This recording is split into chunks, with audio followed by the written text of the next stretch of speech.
एक बार की बात है, एक बहुत बड़ी आर्ट गैलरी ने कॉन्टेस्ट डिक्लेयर किया।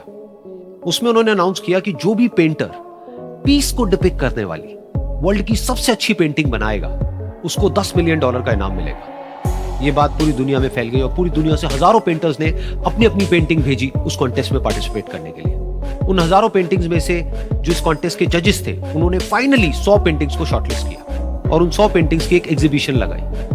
उस एग्जीबिशन में इन सारे पेंटर्स को तो इनवाइट किया ही किया, साथ ही साथ मीडिया वाले भी बैठे हुए थे और मीडिया वालों के साथ हजारों लोगों की भीड़ भी जमा थी। क्योंकि प्राइज अमाउंट इतना बड़ा था तो सबका इंटरेस्ट था ये जानने में कि कौन जीतेगा, कि वो पेंटिंग कैसी होगी और कौन वो पेंटर होगा जिसको इतना बड़ा अमाउंट मिलेगा। फाइनली वो दिन आ ही गया। वहां पर सारी ही पेंटिंग्स देखने लायक थी और एक से बढ़कर एक थी। उसमें से कुछ पेंटिंग्स थी जहां पर सबसे ज्यादा भीड़ थी। जैसे एक पेंटिंग थी जहां पर एक बिल्कुल साफ पानी की नदी बह रही थी जिसके पीछे कुछ पहाड़ थे, उसके ऊपर बर्फ जमी हुई थी और पीछे से सनराइज हो रहा था।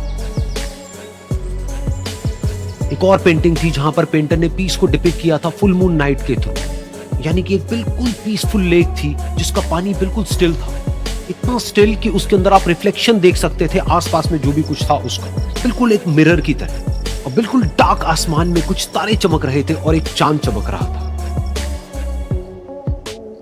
उसके अलावा एक पेंटिंग थी जिसमें बिल्कुल सफेद बादल थे, नीला आसमान था और बिल्कुल हरी हरी घास थी। यानी कि सारी ही पेंटिंग्स ऐसी जिसको देख करके ही मन शांत हो जाए। तो कॉन्टेस्ट बहुत ही टफ था क्योंकि सारी पेंटिंग्स एक से बढ़कर एक थी। तो जजेस के लिए शॉर्टलिस्ट करना कि कौन सी पेंटिंग बेस्ट है, that was very very difficult. लेकिन वो मोमेंट आ ही गया जब जजेस ने अपना माइंड मेकअप कर लिया और एक पेंटिंग को इन सारी पेंटिंग्स में से सिलेक्ट कर लिया और उस पेंटिंग को एक बड़े से कर्टेन के पीछे रख दिया। सामने वो सारे पेंटर्स बैठे हुए थे, मीडिया वाले थे और हजारों लोगों की भीड़ थी। सबकी क्यूरियोसिटी बढ़ती चली जा रही थी क्योंकि अमाउंट बहुत बड़ा था। लेकिन जैसे ही वो पर्दा हटा और सामने से सबने उस पेंटिंग को देखा तो सब हैरान रह गए। सब एक दूसरे की शक्ल देखने लगे। किसी को कुछ समझ नहीं आ रहा था कि एक्चुअल में हो क्या रहा है, क्योंकि वो पेंटिंग जो वहां पर दिख रही थी वो दूर दूर तक शांति को डिपिक्ट नहीं कर रही थी।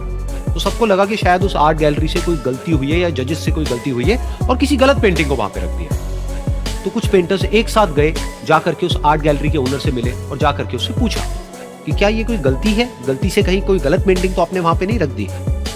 तो आर्ट गैलरी वाला थोड़ा सा मुस्कुराया और बोला नहीं, ये पेंटिंग बिल्कुल ठीक है।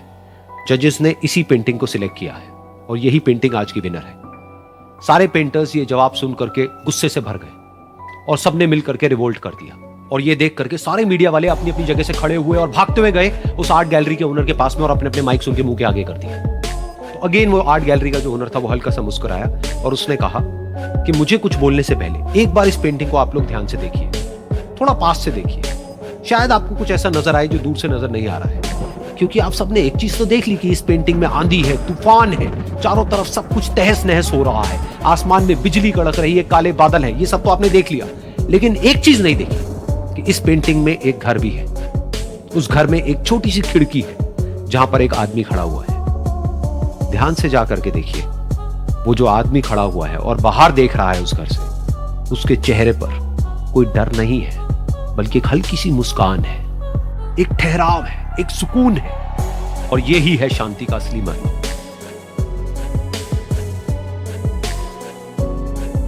यानी कि शांति का मतलब ये नहीं है कि हमारे बाहर सब कुछ शांत है और फिर हम शांत हैं, क्योंकि वो टेम्पररी है।